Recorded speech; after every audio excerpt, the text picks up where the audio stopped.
Bersatulah Indonesia, jangan pernah terpecah belah. Walau kita berbeda, walau kita tak sama, Radio Republik Indonesia, kita Indonesia sesungguhnya.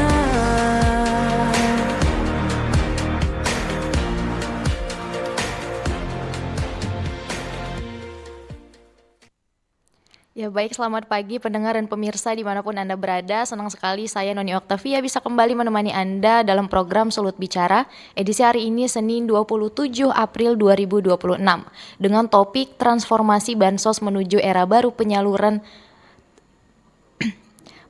yang akuntabel.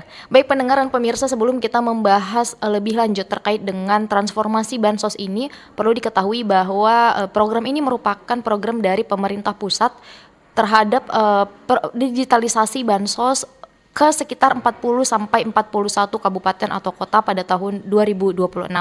Ini bukan hanya sekedar transformasi ke digital, tapi juga merupakan transformasi tata kelolanya seperti apa, kemudian juga keadilan distribusinya, dan juga efektivitas kebijakan penanggulangan kemiskinan. Kemudian juga selama ini pendengar dan pemirsa kita menyadari bahwa memang dalam penyaluran Bansos ini mungkin ada beberapa kendala ya yang dihadapi terkait dengan ketidaktepatan sasaran, kemudian juga keterlambatan penyaluran, data yang tidak sinkron, dan memang mungkin ada kurangnya transparansi. Oleh karena itulah memang pemerintah pusat mendorong untuk transformasi digital ini. Nah untuk itu saya tidak sendiri, saya sudah bersama dengan dua narasumber, mungkin satu akan menyusul, yaitu saya sudah bersama dengan Pak Nirbito Soputan selaku Kepala Bidang Pemanfaatan Data dan Inovasi Pelayanan Dinas Dukcapil Kota Manado. Selamat pagi Pak Nirbito. Pagi. Terima kasih Pak sudah hadir bersama kami untuk berdialog pada pagi hari ini. Kemudian juga nanti akan hadir bersama kami Bapak Rolis Rondonuwu selaku Kepala Dinas Sosial Kota Manado. Mungkin ini kita ke Pak Nirbito dulu ya Pak ya, selaku tadi dari Dinas Dukcapil Kota Manado. Bapak, ini kan berdasarkan informasi yang kita dapatkan ya, untuk nanti transformasi Bansos ini salah satu penunjangnya adalah IKD. Mungkin Pak secara umum dulu, kita mau tahu dulu ini, Bapak mungkin boleh menjelaskan dulu IKD ini apa Pak sebenarnya? Oke, terima kasih. Shalom, salam sejahtera bagi kita semua. Saya dengan Pak Nirbito, biasa dipanggil Bito, selaku Kabid Pemanfaatan Data, mewakili Pak Kadis yang kebetulan berhalangan. Baik, kita langsung masuk ke topik ini. Langsung Pak. Identitas kependudukan digital ini atau disingkat IKD ini adalah salah satu program KTPL yang sudah langsung di smartphone. Jadi pada intinya, kalau yang sudah punya KTPL, berarti dia wajib untuk memiliki IKD. Jadi kalau dia sudah ada KTPL, IKD langsung diaktifkan saja. Supaya nanti untuk urusan-urusan kemana-kemana, misalnya KTPL rusak atau hilang, bisa pakai yang smartphone yang KTPL ini, yang IKD ini. Untuk cara installnya gampang. Oh ya, oke Pak. Tinggal masuk App Store atau Play Store. Download identitas kependudukan digital. Nanti ada elemen-elemen data yang akan diisi. Nik, nomor kakak, email. Setelah itu nanti pada saat setelah selesai semua selfie, baru langsung minta QR code di Dinas Capil Kota Manado. Oh, tetap harus ada ini dulu Pak ke Dinas Dukcapil. Iya, wajib, karena ada beberapa case di kita banyak penyimpangan. Penyalahgunaan, ya Pak. Untuk pengaktifan di telepon, ini silakan. Padahal untuk yang benar adalah nanti kita akan datang ke kelurahan, ke kecamatan atau ke instansi-instansi untuk pengaktifan. Pak. Karena ini wajib. Untuk dasar hukumnya adalah... Oh, berarti ini sudah wajib, memang ada dasar hukumnya ada. Pak untuk IKD ini? Permendagri 72 tahun 2022 baru Undang-Undang 24 dengan perubahan Undang-Undang 23 tahun 2006, seluruh warga masyarakat wajib dikaitkan dengan digitalisasi bansos tadi. Masuk kita nih Pak. Ya. Jadi setiap untuk tahap sekarang adalah untuk agen perlindungan sosial. Bagaimana itu Pak? Maksudnya agen perlindungan sosial ini dan kaitannya nantinya dengan transformasi bansos ini dengan IKD-nya Pak? Iya. Untuk sekarang ini sebenarnya nanti dijawab oleh dari Dinas Sosial. Tapi secara garis besar untuk menjadi agen perubahan sosial ini, perlindungan sosial ini wajib untuk IKD, untuk agen. Jadi kalau nggak ada IKD nggak bisa dapat user ID. Jadi untuk agen diwajibkan. Kalau untuk Kota Manado kemarin mungkin Pak Kadis nanti lebih detail, sekitar 2.000-an untuk agen perubahan, agen perlindungan sosial. Jadi kita dari Dinas Dukcapil kerjasama dengan Dinas Sosial dan Dinas Kominfo Kota Manado, kita berbarengan untuk sampai sekarang ini sudah 10 kecamatan kita turun langsung di Kota Manado ya Pak? Langsung turun ke kecamatan buat pelayanan pengaktifan IKD. Tinggal kecamatan Bunaken Darat. Hari Sabtu kemarin orang baru pulang dari Bunaken Pulau. Berarti bisa kita katakan bahwa ini masih dalam proses untuk si IKD ini dulu ya Pak? Ya, ada tahapan-tahapannya. Ada tahapan-tahapannya. Bapak kalau sejauh ini berarti seperti apa ini dari masyarakat responnya terhadap IKD ini? Karena apalagi kan Pak, ini kan nggak hanya masyarakat yang bisa dan tahu mahir ya menggunakan alat elektronik ini. Itu seperti apa Pak? Apakah nanti di sinilah letak peran si agen yang tadi? Kalau di kitanya ini IKD ini, setiap kita turun ke kecamatan, kelurahan, ada petugas yang mendampingi untuk pengaktifan. Ini maksudnya IKD ini supaya nggak perlu repot-repot fotokopi. Ini IKD. Kalau kemarin kita berangkat di bandara tinggal tunjuk IKD. Oke. Berarti untuk IKD ini di bandara juga sudah berlaku memang ya Pak ya? Iya. Karena di IKD ini terdapat kakak ada di situ. Memang terintegrasi berarti. Kakak ada, KTP kita ada. Kalau anak-anak sudah buat akte lahir yang digital, ada di situ. Jadi misalnya ibu ada keperluan mendesak, mau minta akte lahir, ada. Gitu. Berarti memang semuanya terintegrasi untuk transformasi bansos ini. Pendengar dan pemirsa memang harus juga mengaktifkan IKD tadi ya Pak. Memang sudah ada juga dasar hukumnya untuk itu. Nah, pemirsa dan pendengar, kita akan kembali lagi setelah jeda berikut ini. Kanal informasi dan inspirasi Pro1. Selamat datang di era digital baru. RRI News kini hadir di genggaman Anda dengan aplikasi mobile terbaru. Temukan berita online terkini, cepat, dan terpercaya langsung dari perangkat Anda dengan fitur pembaruan berita real time dari aplikasi mobile RRI News. Anda tak akan pernah ketinggalan informasi. Nikmati kemudahan akses berita nasional dan internasional, berita terpopuler, dan video berita terbaru kapan saja dan di mana saja. Dilengkapi dengan teknologi terkini, aplikasi mobile RRI News memberikan pengalaman membaca yang lebih baik. Dapatkan notifikasi berita penting langsung di layar ponsel Anda. Jelajahi kategori berita yang Anda minati, mulai dari politik, ekonomi, budaya, hingga olahraga. Anda juga bisa berbagi berita penting kepada teman dan keluarga melalui media sosial dan aplikasi pesan, menjaga Anda tetap terhubung dengan dunia di sekitar Anda.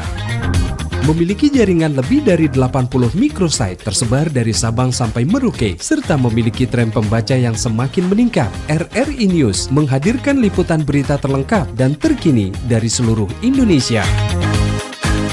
Unduh sekarang di Google Play dan App Store aplikasi mobile RRI News, membawa dunia ke dalam genggaman Anda. Aplikasi mobile RRI News, berita terkini dan terpercaya dalam genggaman Anda.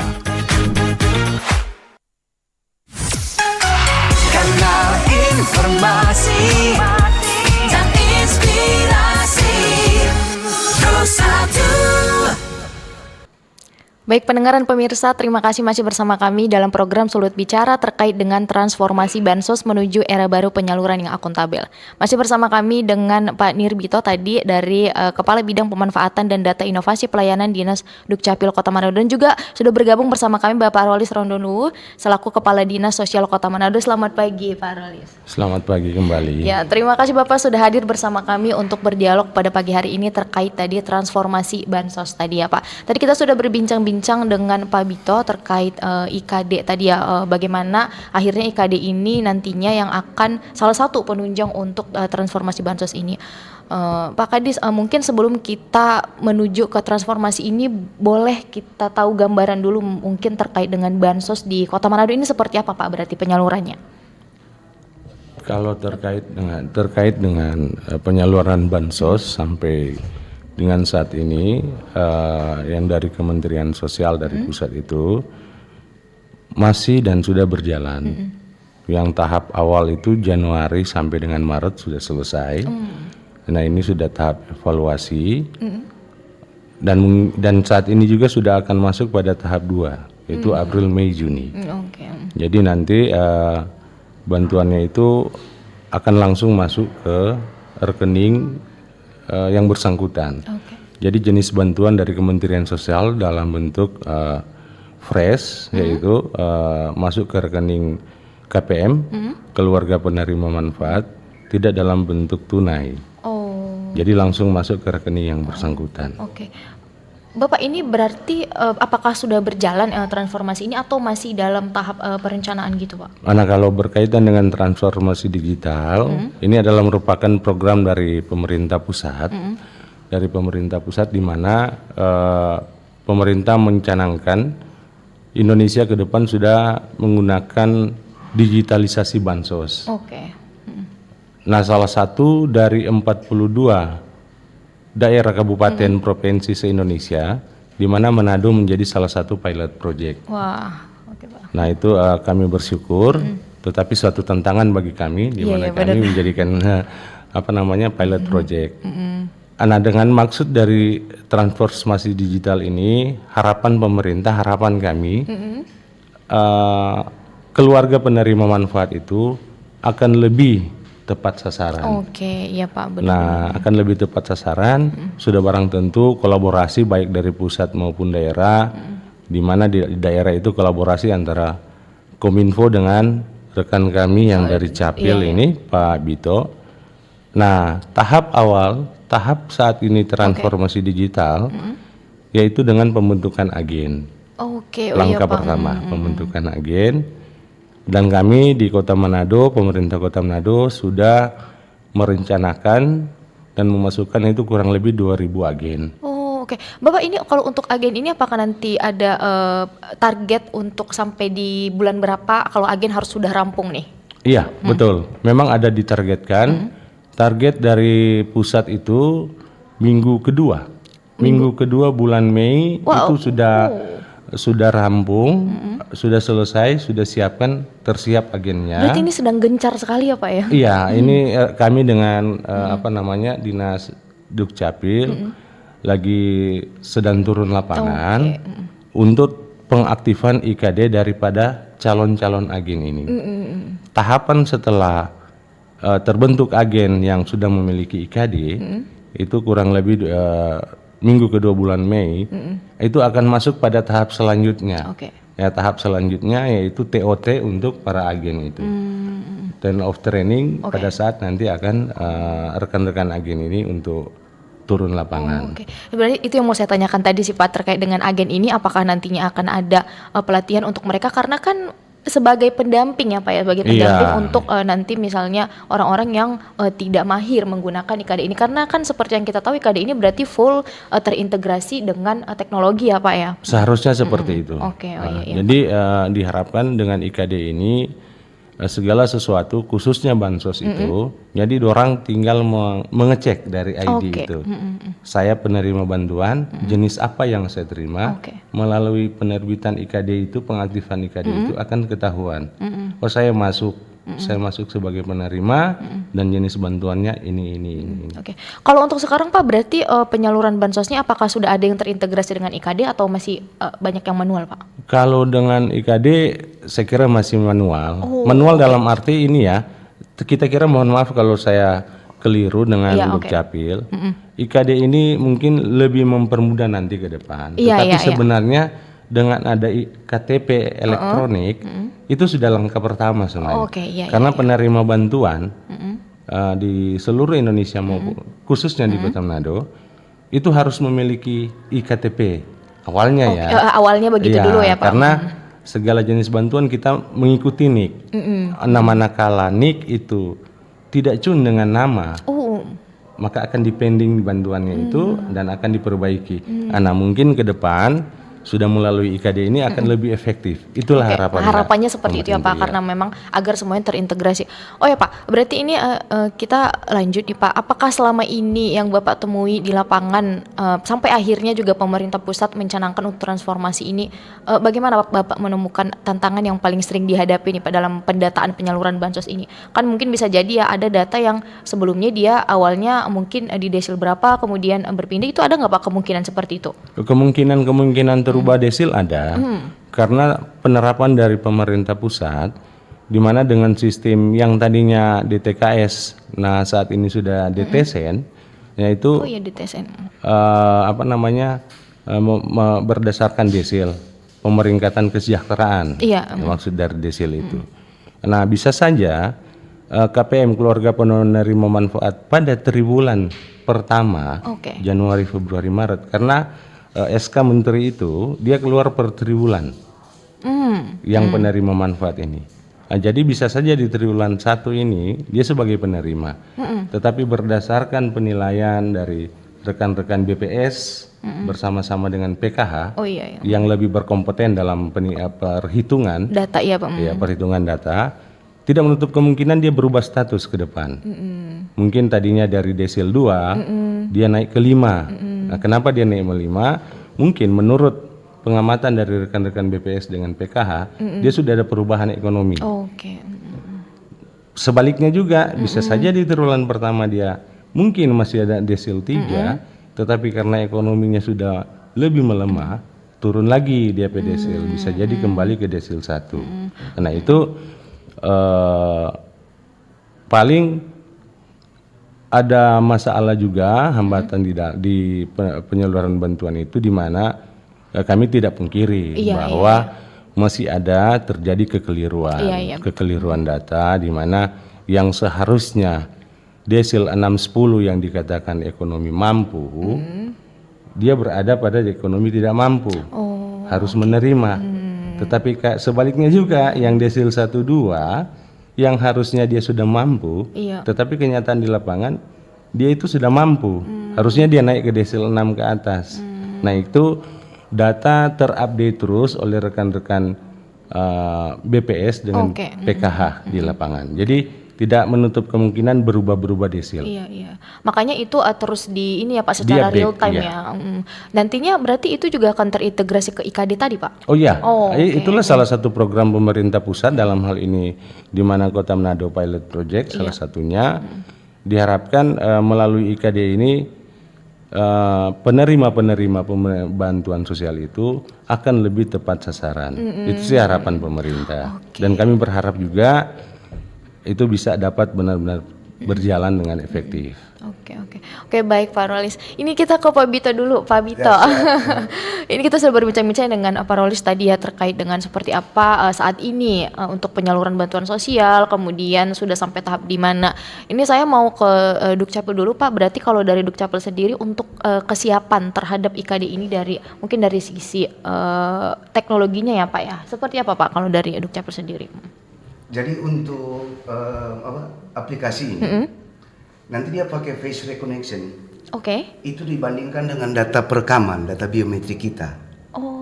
Jadi di scan, nanti dibandingkan dengan KTPL, kan ada data biometrik kita. Kalau benar ya berarti dia gitu sih cara kerjanya seperti itu.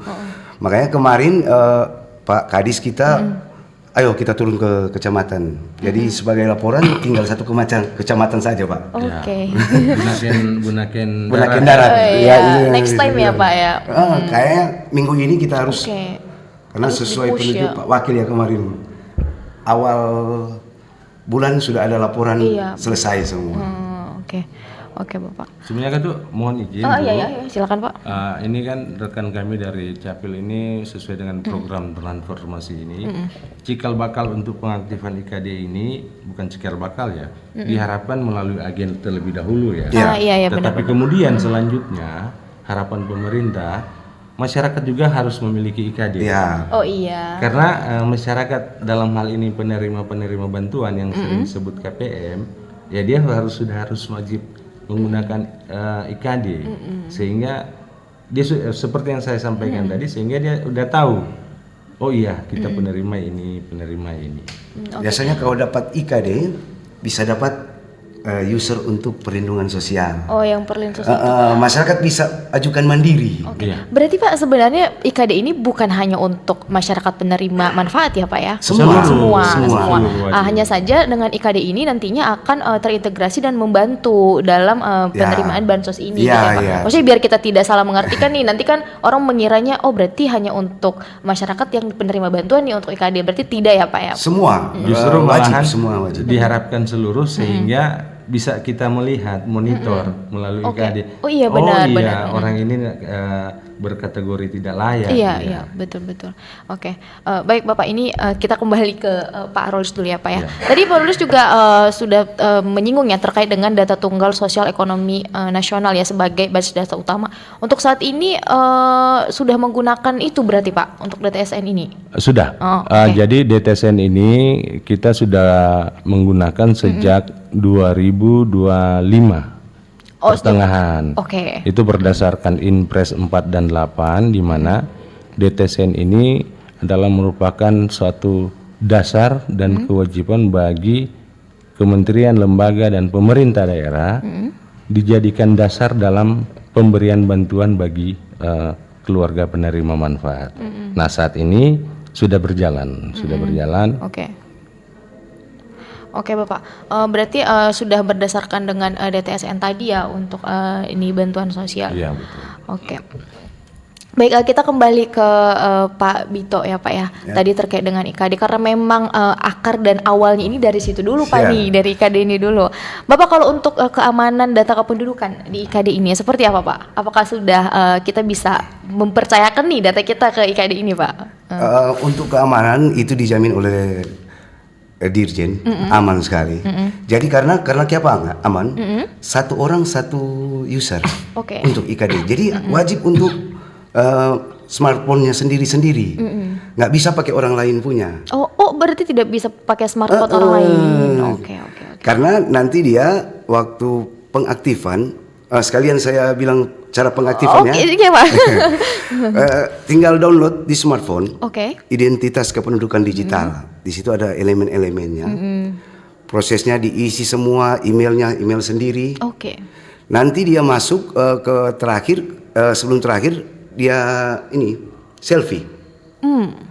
Habis selfie, nanti dari sistem akan masuk 6 digit. OTP gitu ya Pak? PIN. Oh, 6 digit PIN. Oke. Jadi masuk ke email, dapat 6 digit PIN itu nanti aktivasi. Oke. Habis aktivasi, terus langsung masuk ke aplikasi pakai yang 6 digit tadi PIN itu. Jadi hanya dipegang oleh sendiri. Oh iya. Jadi kalau di kita pasti aman lah, karena yang punya email sendiri, smartphone sendiri, gitu. Mungkin mengurangi penyalahgunaan ya Pak ya, penyalahgunaan tadi. Cuman ya, itu kan kebanyakan yang sekarang terjadi pengaktifan IKD kalau nggak diaktif lewat by telepon ini orang-orang. Sekalian saya ini edukasi. Kemarin udah ada laporan beberapa ke kantor rekeningnya dibobol karena mau aktivasi IKD. Iya, itu gimana tuh Pak? Dibilang mau dinonaktifkan, itu semua tidak benar.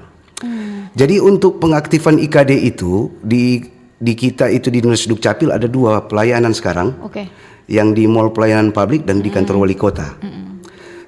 Jadi kalau mau aktivasi untuk QR code-nya ini wajib di kita. Nggak bisa lewat by telepon, by WA, nggak bisa.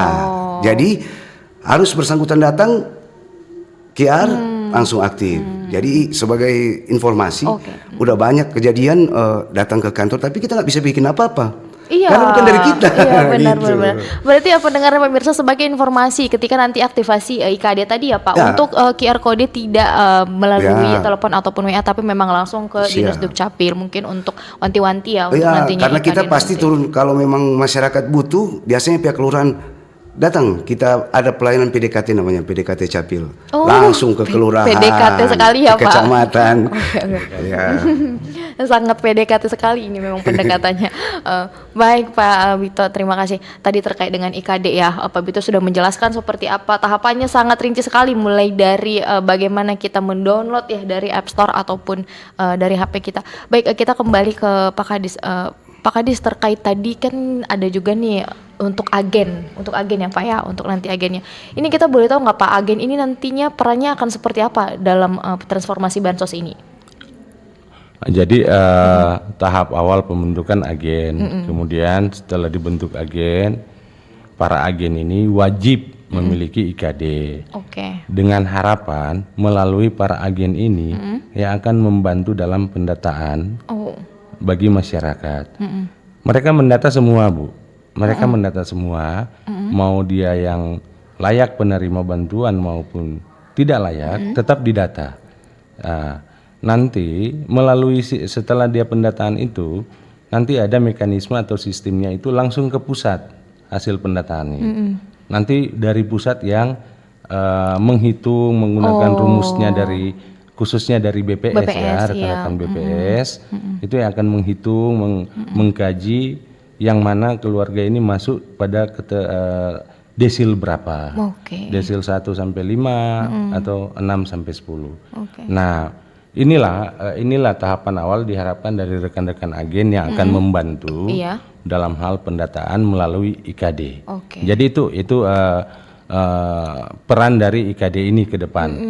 Nah, sudah barang tentu seperti yang dibilang tadi, Ibu juga sudah menyampaikan bahwa setelah nanti ini IKD aktif semuanya, mereka akan dapat bimbingan teknis atau TOT dari kementerian. Kita tinggal menunggu petunjuk lebih lanjut, manakala kita sudah di bulan Mei. Bulan depan minggu kedua atau minggu ketiga. Prediksi minggu ketiga, minggu kedua itu sudah dibatasi, sudah selesai. Prediksi minggu ketiga itu sudah ada bimbingan teknis. Bimbingan teknis baru launchingnya nanti ya Pak ya? Iya, karena ini secara nasional, 42 daerah kabupaten provinsi. Dan ke Manado salah satu pilot projectnya luar biasa Pak ini. Salah Oktober ya Pak Kadis. Iya, launchingnya itu seluruh Indonesia kalau tidak berubah planning. Bahkan ada rencana-rencana awal itu yang kami baru wacana, belum bisa dipastikan bahwa teknis-teknis bimbingan teknis itu akan dilaksanakan di daerah masing-masing. Di sinilah peran kami dari rekan-rekan kami yang IKD itu, kenapa para agen ini wajib mengaktifkan IKD, karena melalui mereka lah yang akan melaksanakan pendataan di lapangan. Khususnya bagi masyarakat yang belum memiliki IKD ya, Pak. Belum memiliki IKD, tugas mereka lah memfasilitasi untuk pendataan. Berarti si agen ini memang benar-benar akan yang tahu keadaan lapangan nih Pak, nanti si agen ini yang akan mendata lapangan siapa saja yang sekiranya memang akan mendapatkan si bansos ini melalui IKD tadi ya Pak ya. Jadi rekan-rekan sekali lagi saya sampaikan bahwa rekan-rekan agen ini yang mendata melalui sistem. Setelah mereka mendata by sistem juga dia akan langsung masuk ke pusat tadi ya Pak. Nanti dari pusat itu mekanisme kita belum terlalu tahu, tetapi yang pasti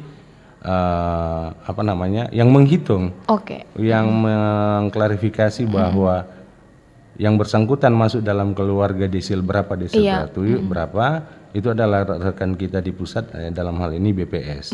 Nanti hasil dari BPS itu akan diserahkan ke Kemensos, kemudian Kemensos akan men-share ke kabupaten kota, ini loh desilnya keluarga-keluarga. Gitu. Oke Pak Rolis, terima kasih Pak. Ini kita ingatkan lagi untuk pendengar dan pemirsa yang ingin bergabung bisa melalui line telepon di 082195835080 atau juga melalui WhatsApp dan komentar YouTube.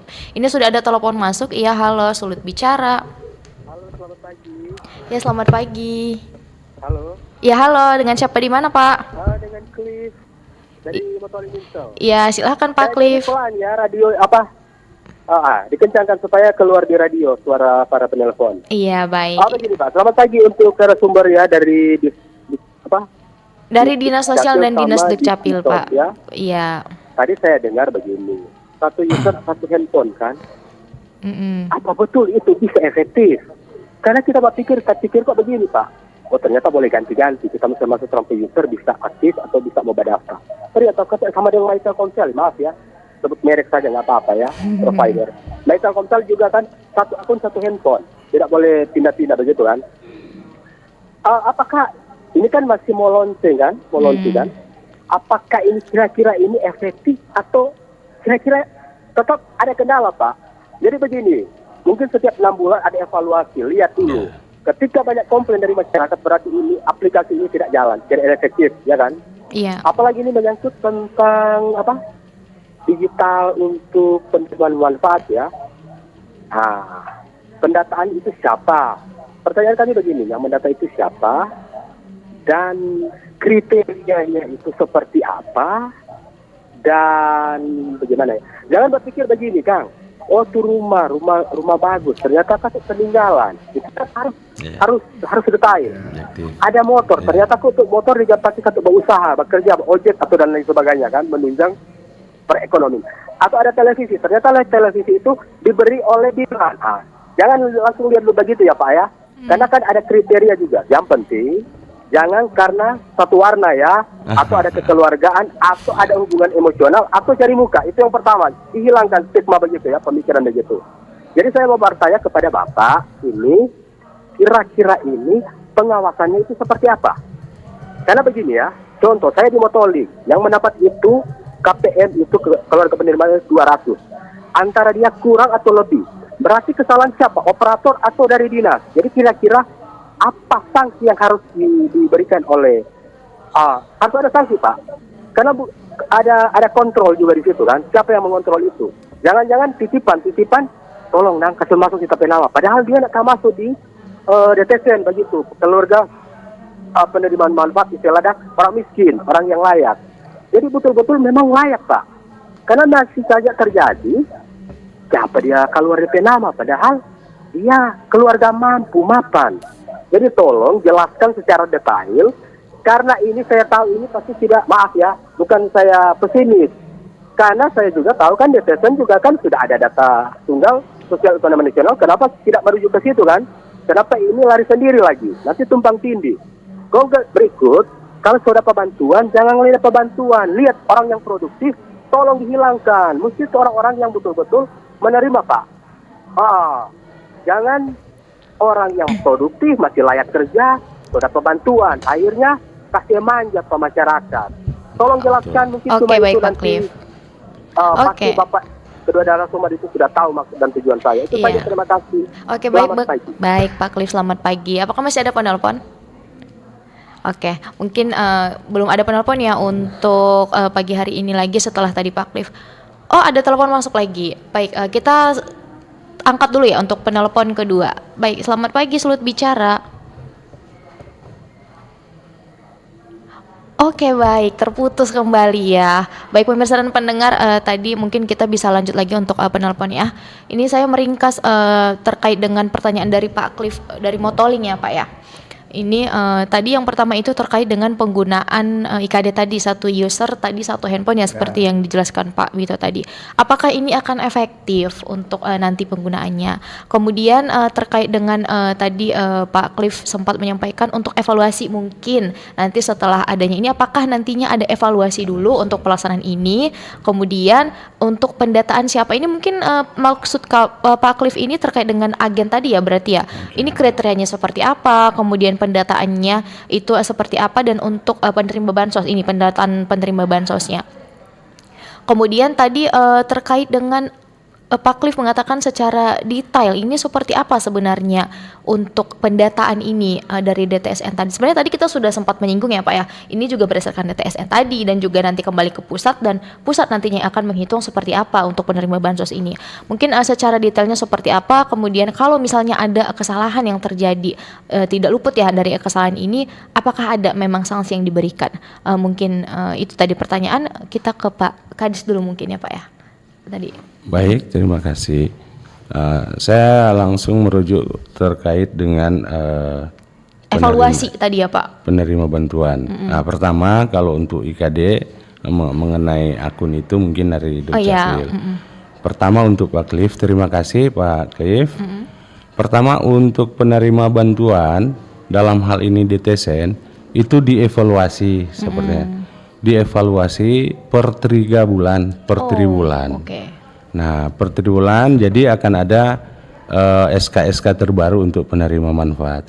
Siapa yang mengevaluasi ini? Yaitu rekan-rekan kami dari BPS bersama dengan pendamping PKH di kelurahan atau desa-desa.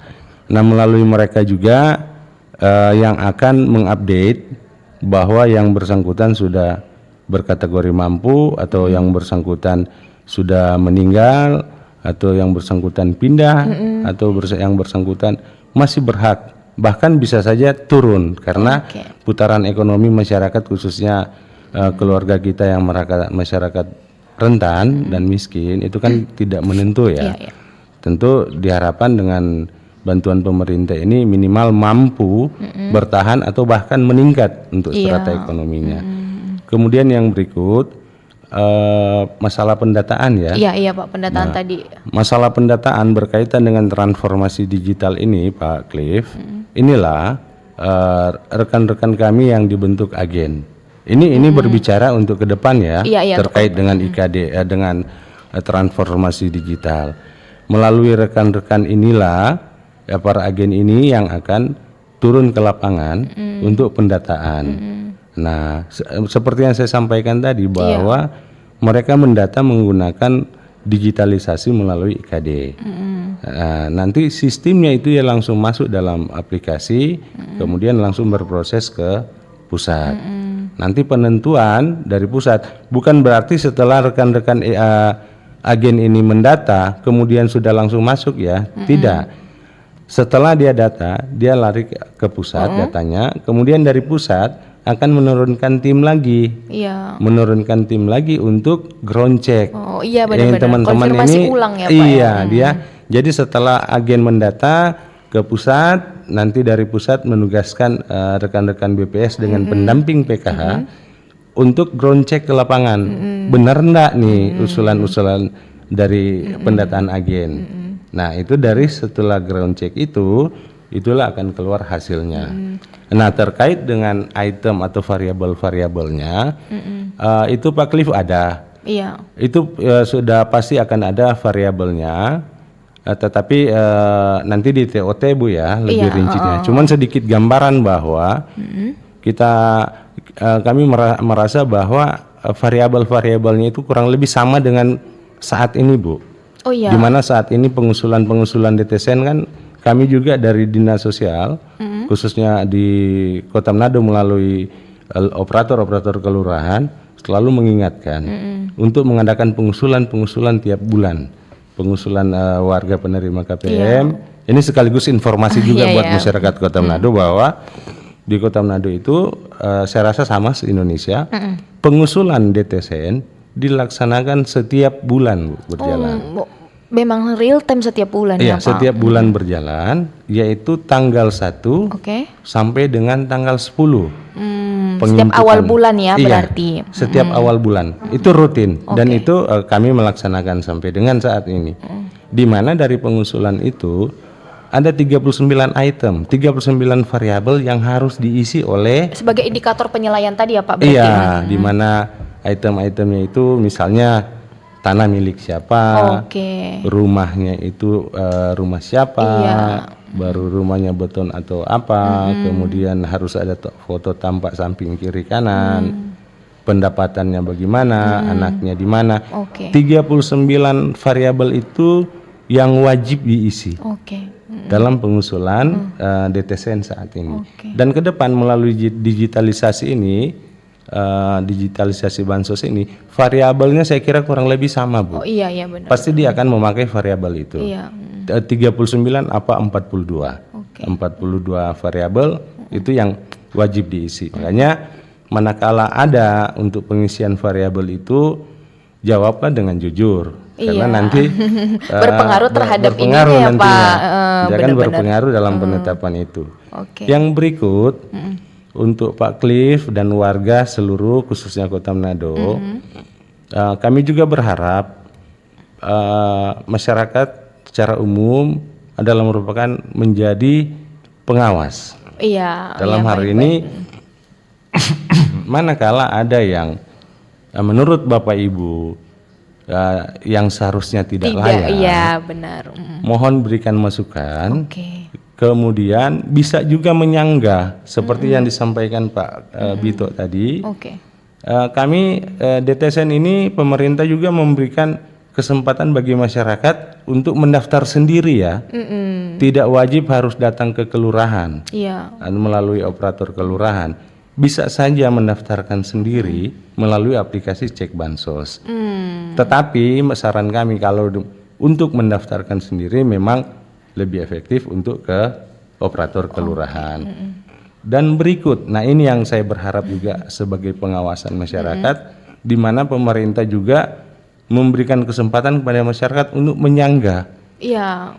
Misalnya contoh ibu penerima bantuan, saya sebagai warga bisa menyanggah, oh ibu ini tidak layak. Itu dari mana Pak untuk hal Aplikasi. seperti? Oh di aplikasi itu. Jadi ada aplikasi Cek Bansos di Play Store itu kalau tidak salah. Di situ mesti download. Jadi masyarakat bisa mendaftar sendiri untuk penerima bantuan. Masyarakat juga bisa menyanggah si A, si B.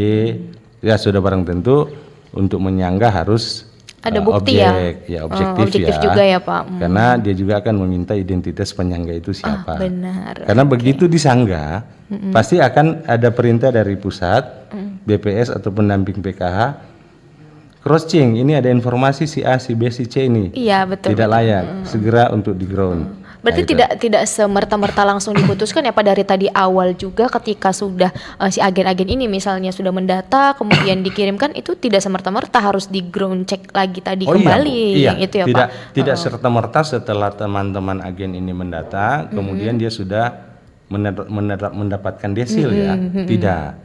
Nanti setelah itu kemudian ada ground check dari yang dari pusat punya BPS kewenangan. tadi. Dalam hal ini BPS dengan rekan-rekan pendamping sosial, PKH. Oke Pak Kadis, ini sudah sangat mendetail sekali ya tadi dari awal seperti apa pendataan kemudian sampai bansos itu turun kepada masyarakat.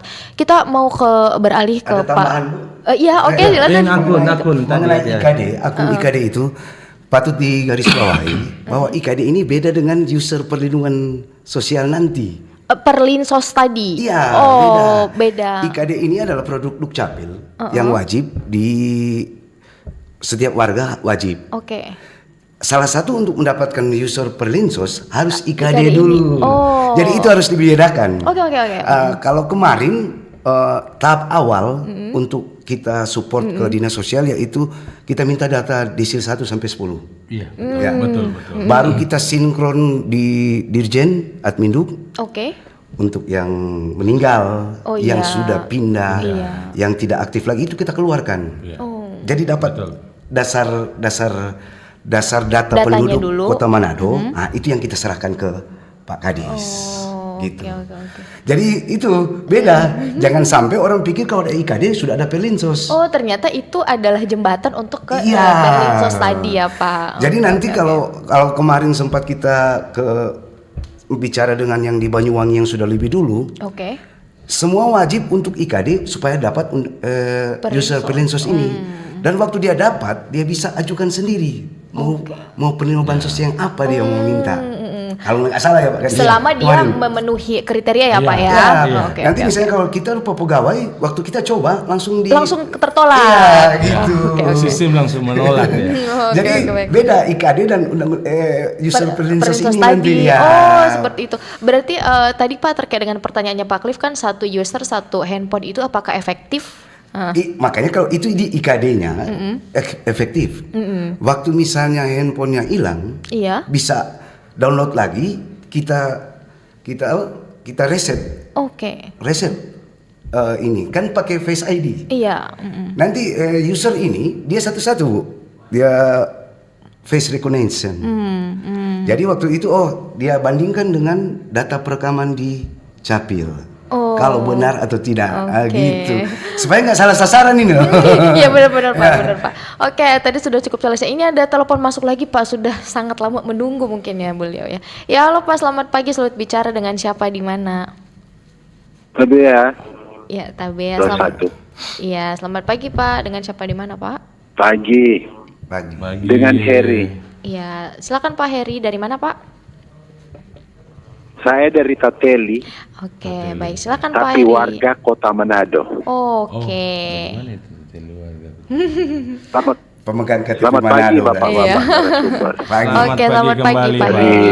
Selamat pagi kembali. Dari Capil dan dari Dinas Sosial. Iya. Ini sebenarnya lama masyarakat menunggu. Halo? Iya, halo, iya Pak. Ya, dari Dinas Sosial. Soalnya monitor radio mati kan. Tiba-tiba mati. Jadi tinggal di HP aja ini. Mudah-mudahan Pak, dengan bolak-balik, berubah-ubah aturan bukan menambah kesulitan untuk masyarakat. Amat terlebih kaum disabilitas dan para fakir miskin yang tidak punya kemampuan misalnya untuk memiliki HP Android atau tidak selamanya untuk mendapatkan data. Ini yang sebenarnya harus diperhitungkan. Jadi jangan ada kesulitan-kesulitan berikut. Kemudian jangan saya sampai lupa juga, yang saya mau tanyakan, apa sih sebenarnya IKD ini? Identitas kependudukan diri atau seperti apa? Karena kan yang bicara transformasi digital, bansos digital, misalnya saya sudah punya tahun 2012 sudah memiliki IKTP. Dan sekarang setiap ditanya dari pihak-pihak yang berkompeten dengan saya hanya menyebutkan nomor induk kependudukan saya. Itu kan karena saya tahu dulu kan itu ada database. Begitu kita penama keluar semua itu kan, apalagi itu nomor induk kependudukan keluar semua, tapi data-data diri semua itu sebenarnya itu yang namanya database. Jadi dengan adanya yang baru ini untuk penjelasan itu tadi IKD, kemudian harapan juga apabila ini sudah selesai tugas dari BPS, nanti akan ada pengecekan kembali. Harapan kita masyarakat jangan lagi dipersulit. Apabila juga masyarakat ingin mencek namanya, karena Pak, pernah 2023 saya pernah cek nama saya, dicek bansos ke Mensos, itu masih keluar Pak, saya dapat. 2021 menerima bantuan tapi tidak dipanggil. 2023 menerima bantuan, situ yang saya cek. Sekarang untuk cek bansos ke Mensos sudah sangat sulit. Kenapa selalu harus dipersulit seperti itu? Saya suruh teman-teman saya untuk selalu cek kalau penerima manfaat, cek aja di cek bansos ke Mensos. Tetapi di sana banyak para kaum difabel untuk mendapatkan kesulitan. Jadi tolonglah diperjelas, dipermudah dan harus transparan. Kira-kira itu aja. Terima kasih. Oke, Selamat baik. pagi. Selamat pagi Pak Heri. Ini sebelum kita menjawab dari Pak Heri ya, ini ada juga pertanyaan dari WhatsApp. Pagi RRI dari Ovel di Jalan Saya. Apakah metode pendataan calon penerima bansos bisa diaplikasikan memakai aplikasi ini atau pendataan secara digital? Terima kasih. Oke, baik. Kita ke Pak Heri dulu ya Pak. Tadi ya pertanyaan dari Pak Heri dari Tateli tapi warga Kota Manado. Mungkin menggunakan KTP Manado ya Pak. Beliau ini. terkait tadi dengan kesulitan disabilitas ya Pak ya tadi. Seperti apa nantinya transformasi ini untuk membantu teman-teman disabilitas dan juga lansia Pak? Seperti apa ini Pak? Mungkin dengan Pak, ini kapasitas Pak Rolis kah? Boleh kita terasa kapasitas bersama. Tetapi terima kasih Pak Heri. Jadi betul juga bagi keluarga kita yang kaum difabel ya. Iya. Nah, itulah untuk yang kaum difabel ini melalui rekan-rekan agen YANE yang akan mendata di lapangan, melalui mereka lah yang difasilitasi. Makanya tadi sempat saya sebutkan bahwa tugas daripada agen ini nanti ke depannya mereka memfasilitasi warga yang belum memiliki IKD, kesulitan dalam IKD khususnya dalam hal difabel ini, kemudian bagi masyarakat yang miskin yang tidak memiliki alat ini ya Pak, handphone. Nah, melalui rekan-rekan agen inilah ya untuk kedepannya untuk didata mereka-mereka ini. Nanti kami belum begitu terlalu detail, belum berani begitu banyak masuk secara teknis terkait dengan digitalisasi bansos ini karena akan ada DP tahapan.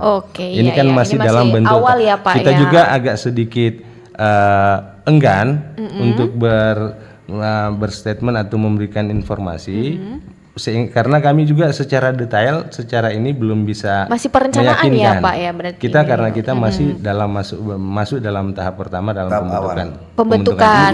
Tetapi setidaknya seperti itulah kira-kira kedepannya dari bansos digital ini yang seperti tadi yang diragukan Pak Heri bahwa khususnya rekan-rekan yang kurang mampu dan kaum difabel.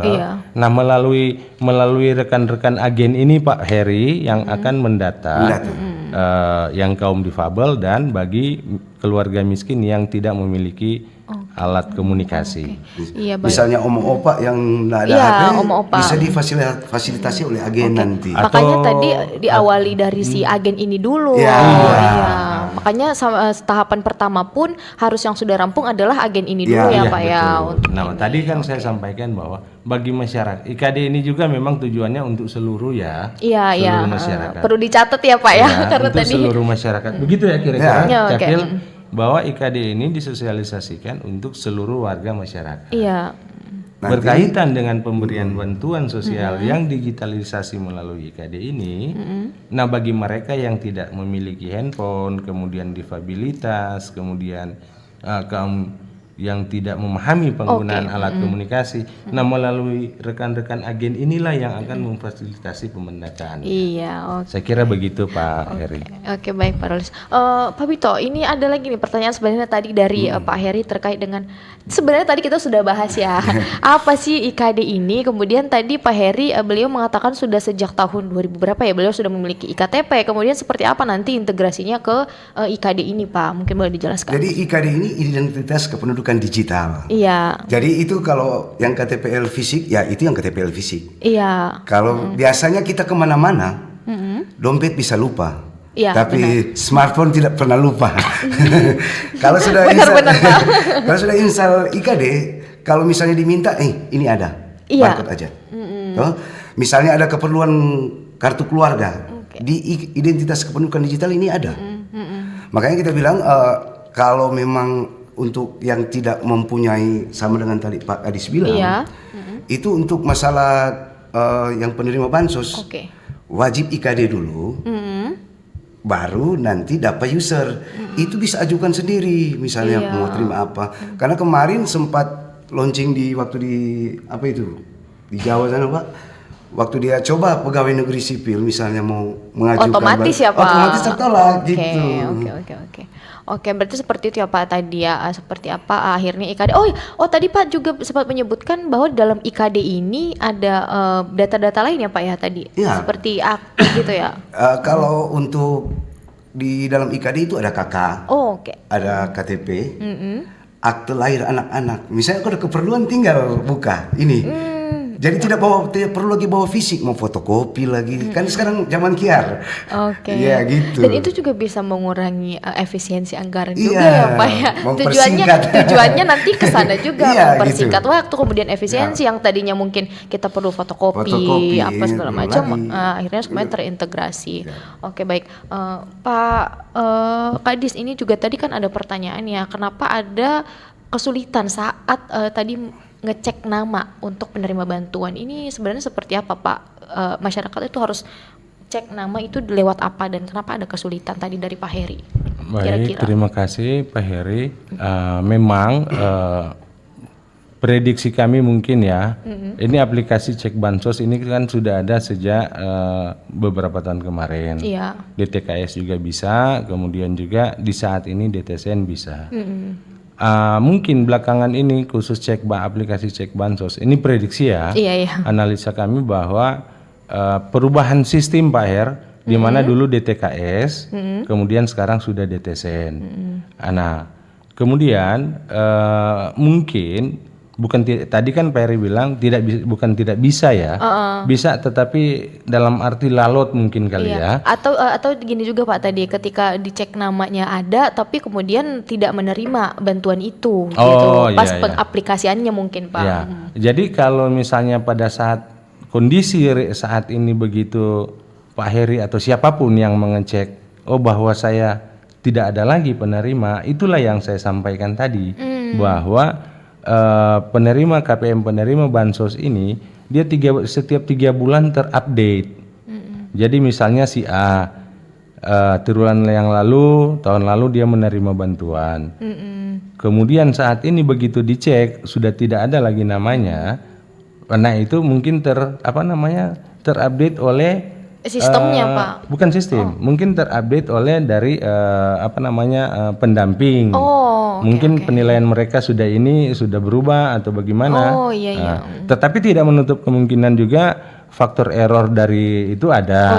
Nah harapan kami baik untuk Pak Heri dan seluruh warga Kota Manado atau siapapun yang mendengarkan bahwa keluarga penerima manfaat yang tadinya terdaftar penerima, kemudian saat ini tidak lagi terdaftar, silakan mengecek mandiri. Artinya ada baiknya sebelum menunggu bantuan lah Bu.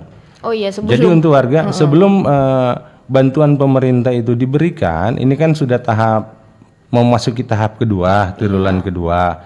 Nah kondisi saat ini ada baiknya kami sarankan keluarga-keluarga penerima manfaat yang tadinya menerima, ada baiknya menghubungi rekan kami di kelurahan. Kalau dari aplikasi cek bansosnya itu agak ribet, agak lalot, langsung saja datangi kelurahan untuk pengecekan. Yang mana apakah dia masih terdaftar di desil itu atau sudah berubah. Sehingga manakala kondisi ternyata berubah, segera bisa langsung menyanggah melalui operator kelurahan. Untuk di Kota Manado bisa langsung ajukan perubahan kembali desilnya. Berarti memang dari masyarakat juga harus aktif ya Pak ya, dalam kami berharap data dirinya itu sendiri gitu.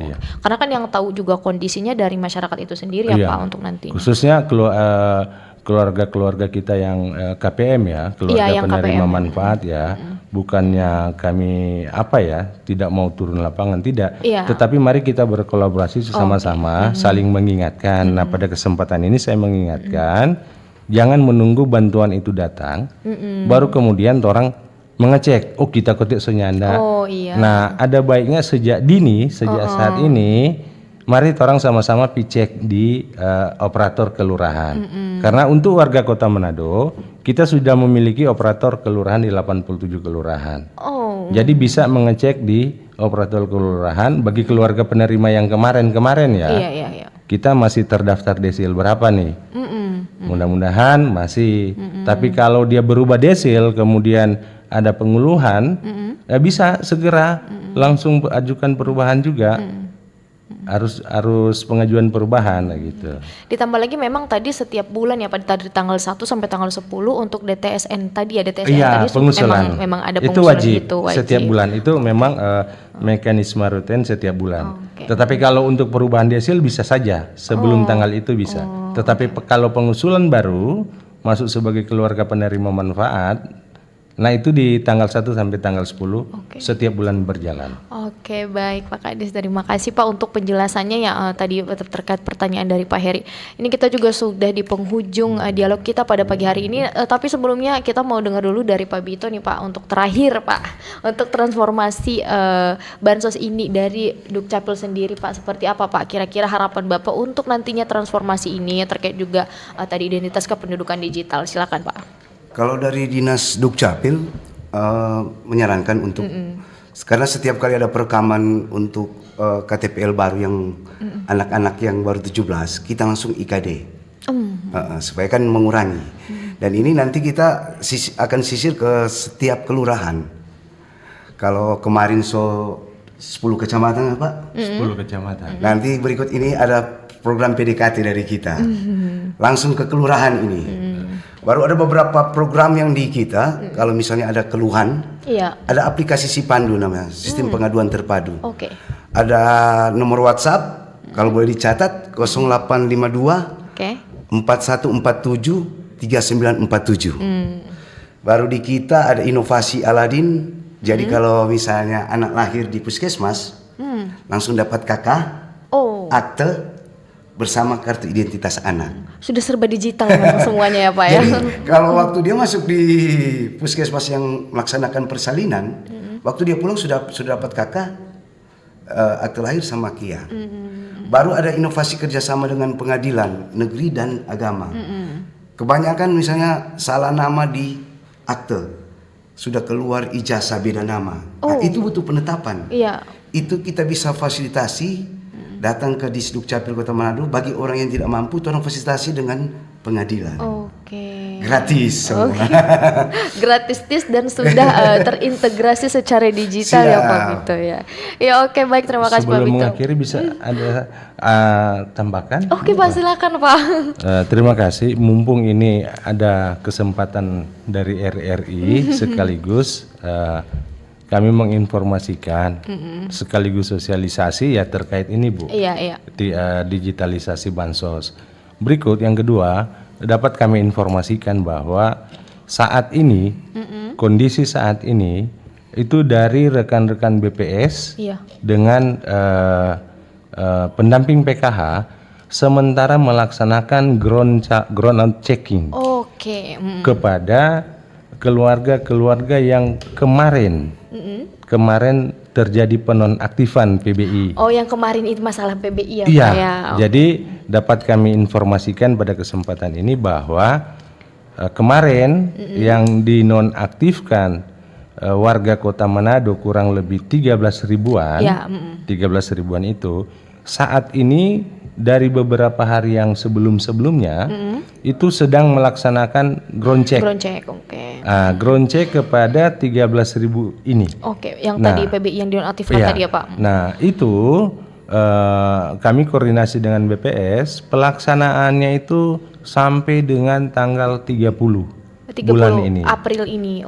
Tinggal beberapa hari ya Pak. Jadi itulah informasi yang dapat kami berikan kepada masyarakat. Sekaligus yang merasa PBI-nya kemarin dinonaktifkan, segera berkoordinasi dengan kepala lingkungan. Nanti kepala lingkungan akan memfasilitasi pertemuan atau menyampaikan kepada pendamping PKH dengan BPS untuk melaksanakan ground check. Itu sehingga himbauan kami bagi masyarakat yang merasa dinonaktifkan PBI-nya kemarin yang Kota Manado kurang lebih 13-an ribuan itu mari orang bekerja sama proaktif menghubungi rekan kami kepala lingkungan. Nanti kepala lingkungan akan menyampaikan ke PKH dengan BPS, ini kita warga yang kemarin nonaktif, silakan di ground check.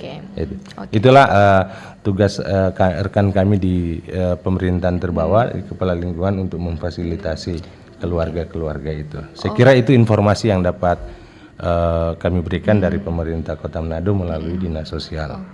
Terima kasih. Baik Pak Rolis, berarti tadi untuk ini sudah cukup jelas ya Pak ya untuk transformasi, kemudian juga untuk yang masyarakat yang memang waktu itu PBI penerima PBI-nya dinonaktifkan masih berjalan, masih bisa dilaporkan ya Pak masih ya? Bisa. Masih bisa. Dan tambahan Bu Noni, tambahan Dari dinonaktifkan kemarin itu kurang lebih 13.000 dan ada anjuran pemerintah bahwa segera memfasilitasi yang penyakit kronis Oh iya. direaktivasi, tidak menunggu crown check. Oke. Nah, dari penyampaian petunjuk pusat itu, kami Dinas Sosial Kota Manado sudah mereaktivasi yang memiliki penyakit kronis itu kurang lebih 400-an penduduk. Oke. Memang kalau untuk itu diutamakan ya Pak. Iya, diutamakan. Kemarin itu untuk itu. Kurang lebih sampai dengan kondisi minggu kemarin yang reaktivasi, yang dinonaktifkan itu 400-an. Oke. Dan sampai sekarang masih berjalan untuk Masih yang berjalan, memang masih berjalan. Bahkan baik, Pak termasuk yang penyakit kronis itu yang dinonaktifkan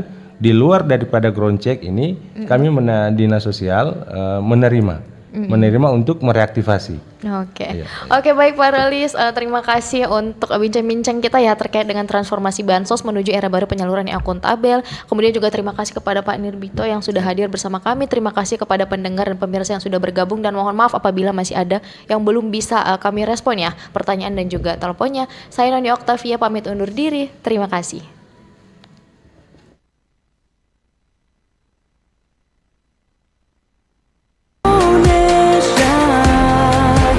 Jangan pernah terpecah belah, walau kita berbeda, walau kita tak sama.